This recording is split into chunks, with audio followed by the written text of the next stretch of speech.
back on 88.7 KWDM. The Point. We have another episode of Fourth Quarter Friday.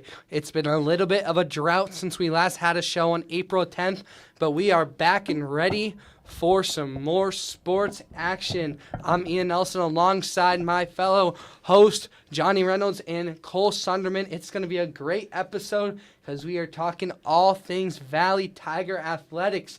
We're in the spring season, right into the thick of it, moving away from pro sports and college sports and focusing on the high school sports. So, boys, let's get started, and I think we're going to start with some Valley Tiger Soccers. They had they had games earlier this week against Ankeny Centennial, and some very good results coming from those ahead of today's matchup against Urbandale. Yeah, it was a good one down in, as you should say, up in Ankeny, just a little north to us, about a 30-minute drive, and they were able to get the boys' side were able to get a pretty good tie there against a Centennial team that has not lost a game, ranked number 2, a very strong competitive side. Centennial was up 1-0 in the first half. The boys able to respond, get a penalty kick, able to bash that one and make it 1-1, and they kind of, not a whole lot happened after that. Some chances on both ends, but Valley kind of showed up. It was a big game for them, able to get a really good result, tie with a team that is definitely a championship contender, and there's a whole lot of madness really going on the boys' side as Urbandale just beat Johnson 2-1, the number 1 team in the state. So it's really anybody's game, and I think that tie against Valley can get some momentum facing a hot Urbandale team, but they're definitely on an upset trap, the Jayhawks are tonight, because, you get a good result. Urbandale's very high, probably, more high than they should be on themselves, beating Johnson, and you could really upset this team and put this team away and really get back into those top 10 rankings like the Valley boys are looking for. Yeah, and we talked, I believe it was on Monday, that it was just, you really just had to have just a competitive showing. You couldn't get blown out like 4-1 or something like that Ankeny Centennial had been doing to teams. And hanging around and tying 1-1, I mean, that's really all you could ask for out of this team. Like, it would have been great to win that game, but just tying is really a success. And with how there's kind of been anarchy, like you were mentioning, Johnny, it's just, this is still a team that can do something later on in the postseason, just because everyone else is kind of cannibalizing each other as well. So this team still really has a chance to do something special, even though their schedule or their record really hasn't shown it so far. Having the same amount of wins as ties and being 4-3-4, like, you wouldn't really see that team as a contender, and maybe they aren't there yet, but they really do have a chance to get there in the future. Yeah, and I mean, this is going to be one of those games that says a lot about these next couple ones. We mentioned earlier this week that Valley is on a grind with 3 or 4 consecutive games against top teams in the state. I mean, Valley, there was a great tie against Ankeny Centennial in a game that we mentioned that they needed to tie or win outright for just even a chance to stay up in that CIML. In this one, the same story, Valley. They just got to stay with Urbandale. They're a hot shooting team. We've seen it against teams like Des Moines North, teams like Iowa City High for Urbandale. They're outscoring them by 5 and 3 respectively. Those are the games, and then outright beating Johnson 2-1, which is a team that's not easy to score on. This is where Valley can really start to show their presence in this game. And if they can just get out hot, which we haven't seen too much yet this year, then this is a game that they very well could win, or at least have a chance to tie, which is what they need just to stay up in that mix of things.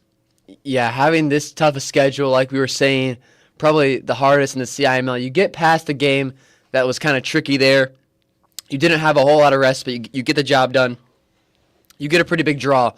But yes, this Urbandale game is huge. At Valley, there should be a good amount of supporters for that one. And then you play a Johnson team and eventually a Lincoln team as your final game.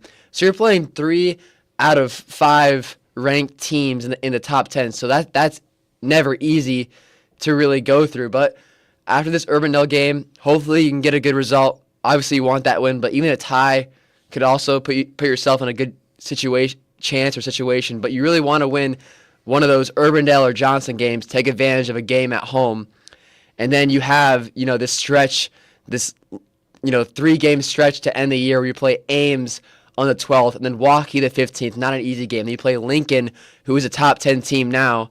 So the schedule does not get any easier, and they got to stay locked in because it's going to be a tough stretch to get to state, and you got to keep winning games, got to keep getting that result like a draw. Obviously, that whole new thing is helping them with that Centennial result. So keep putting their head down, and they might have a chance to do something at state.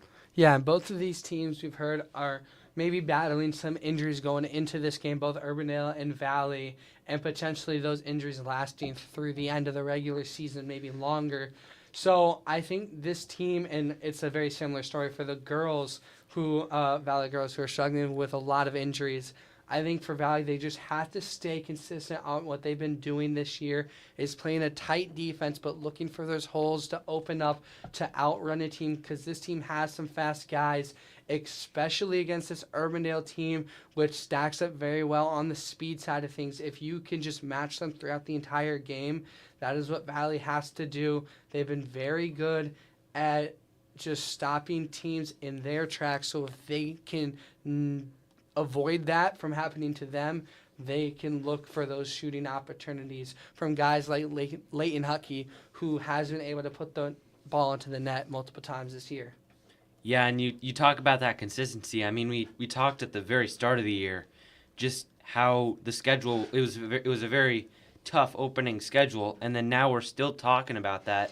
And you've been able to see, like, when they lost 3-0 to Northwest, like, that's a tough loss, but then they were able to bounce back and get some pretty solid ties, and that's really been a lot of what you can ask for. And you don't want to you obviously want to start compounding some wins down the stretch, but you will have some big opportunities with teams that you can beat. So if you can just at least tie and just continue that upward trajectory, that'll really help boost this team.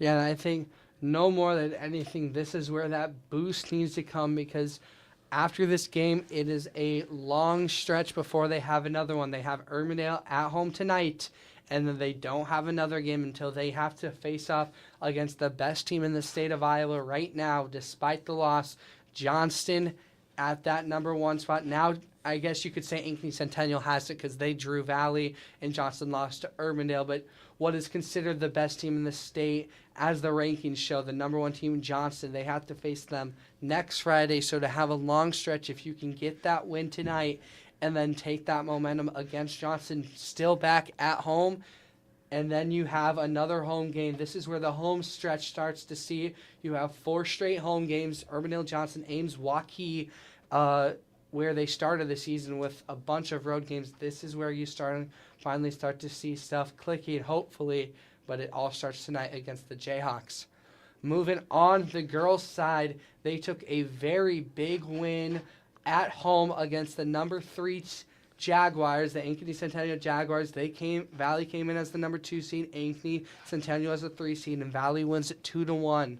They started out in the first 30 seconds scoring a goal, and they kept that momentum and lead throughout the rest of the game, now putting them up at a solid 3 spot in the CIML conference.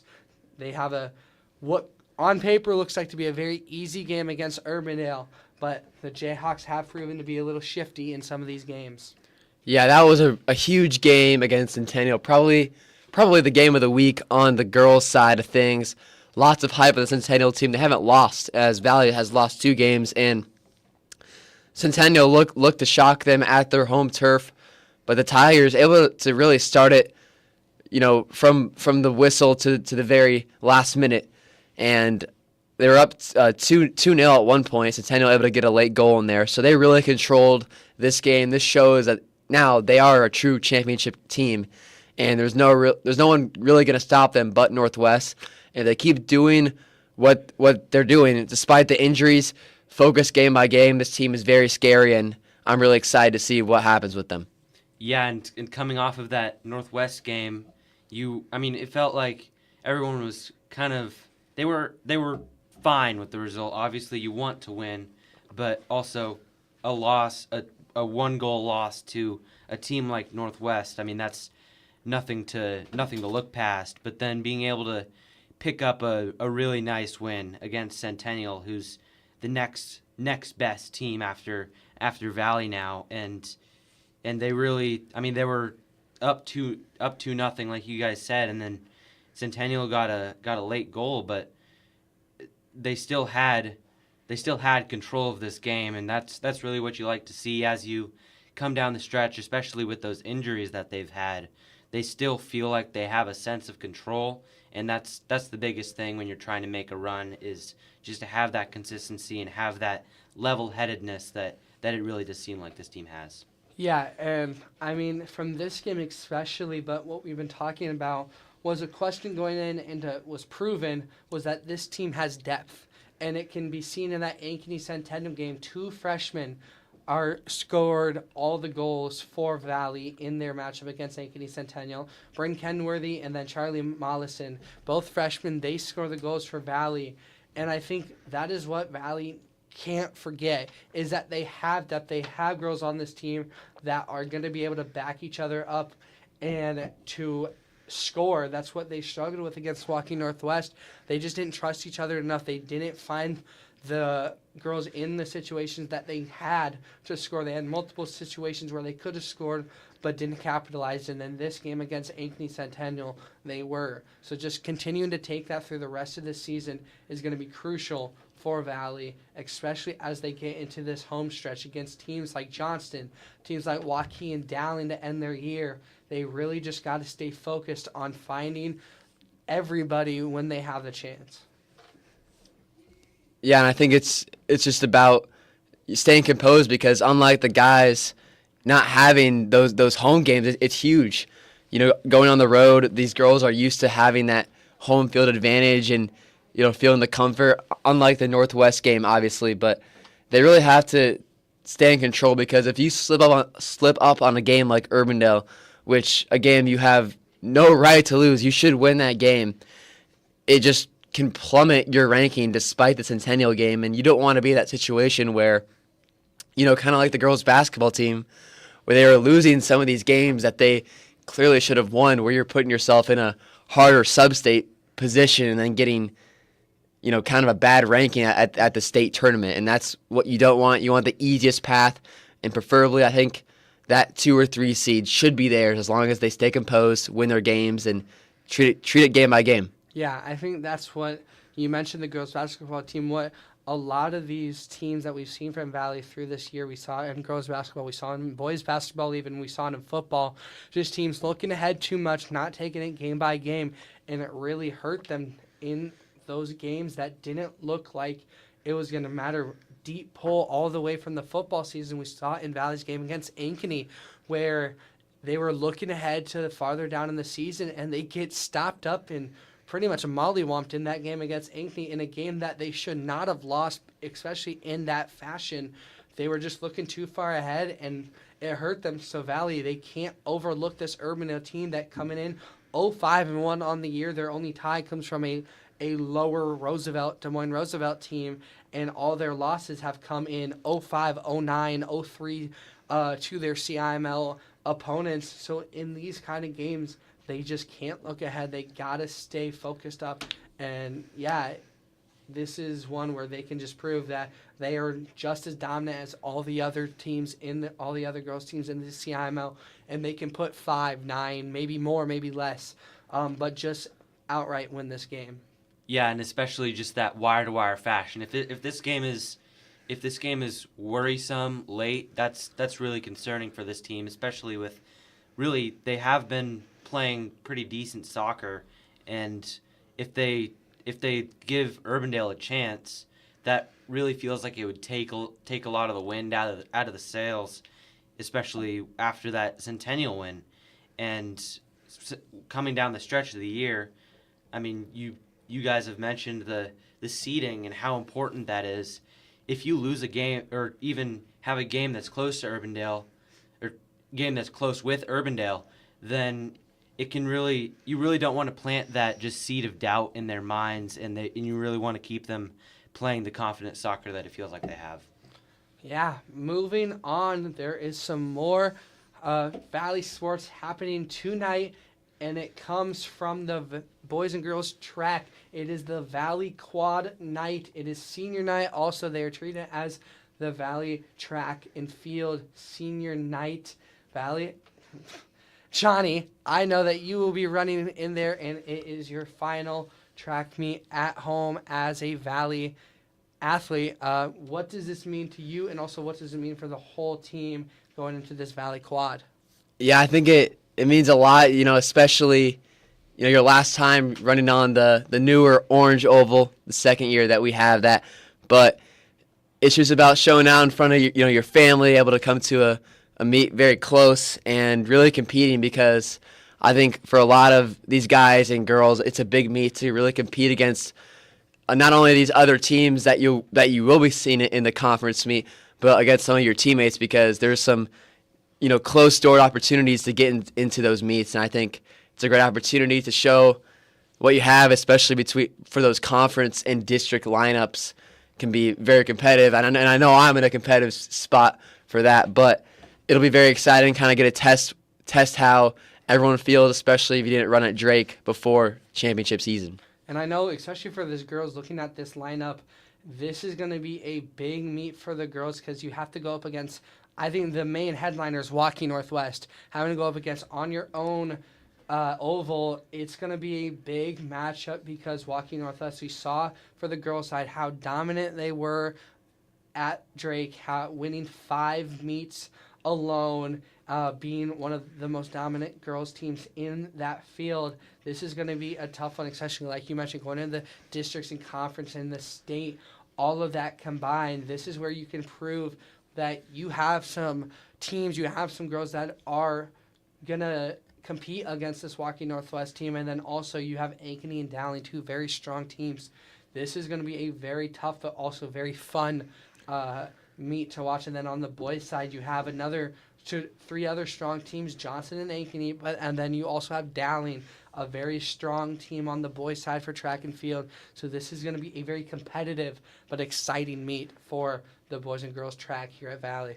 Yeah, and especially with it being a little smaller, obviously with just 4 teams, and this with it being a quad, you can really separate yourself against some of the other contenders, because all these schools are all pretty big schools, and I'm sure that there are a lot of athletes from each team that really feels like they can really make that jump in the state tournament or in the state meets and things like that. And you'll be seeing a lot of these athletes again later in the year. So this will really be a test of just in this small sample size of where you really stack up against some top contenders.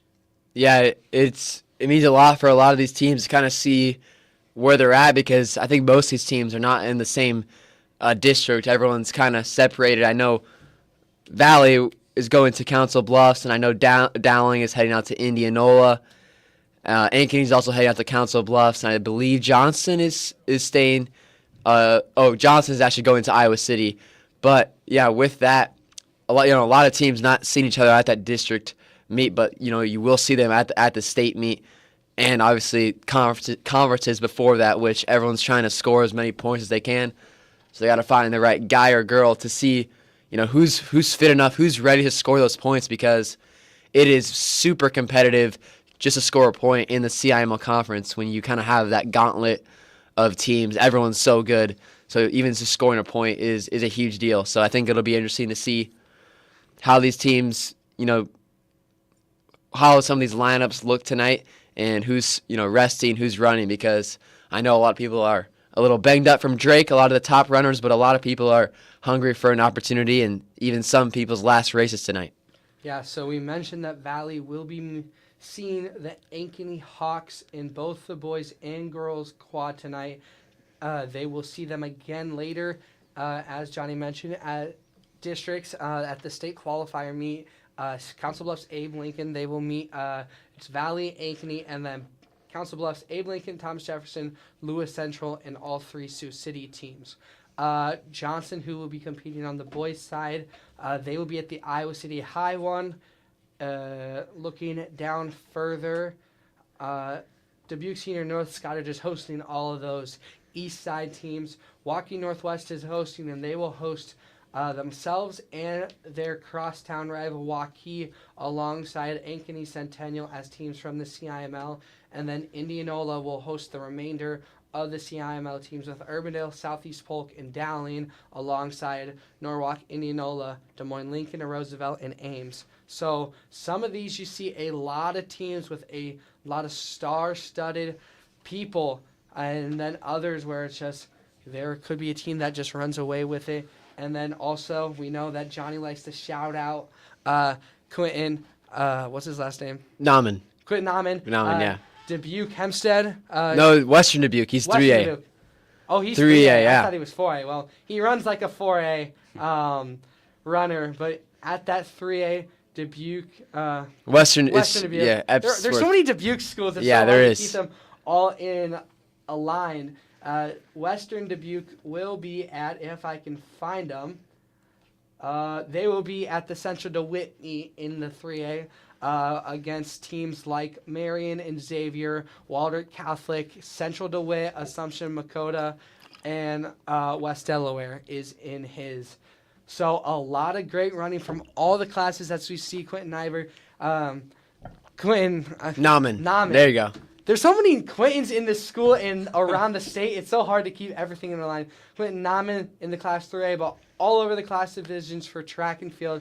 It is getting fun to watch. Some more news around Valley. The Valley boys tennis team is currently in a quad at Marshalltown where they took on the Marshalltown Bobcats and then also the Mason City Riverhawks. That has been going on all day.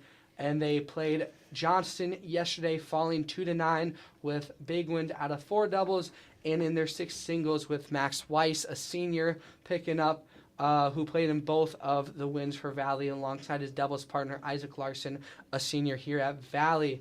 The girls' golf team had a couple of triangulars yesterday and then on Wednesday for both varsity and junior varsity, and then there are no other events besides track and soccer tonight, and then the tennis that's been going on all day. Tomorrow, junior varsity 3 boys soccer has like just a Northwest invite, you could call it, where they play Dowling and Northwest before the eventual prom for here at Valley is this Saturday. And then next week, it is when a lot of, you could say, high quality matchups when it really gets into that conference and district settings for all spring sports. But that is all we have here for Valley Athletics. A short but sweet show, just recapping and previewing all of the different events here at Valley. But thank you all for listening, and for any high school listeners, have a great day tomorrow at prom and enjoy all of the weather and sports here at Valley. But from me, myself, Ian Nelson, Johnny Reynolds, and Cole Sonderman, thank you all for listening to Fourth Quarter Friday, and have a great weekend, and keep rocking out with us here at 88.7 KWDM, The Point. I'm a pretty great multitasker. I can wash dishes and do laundry.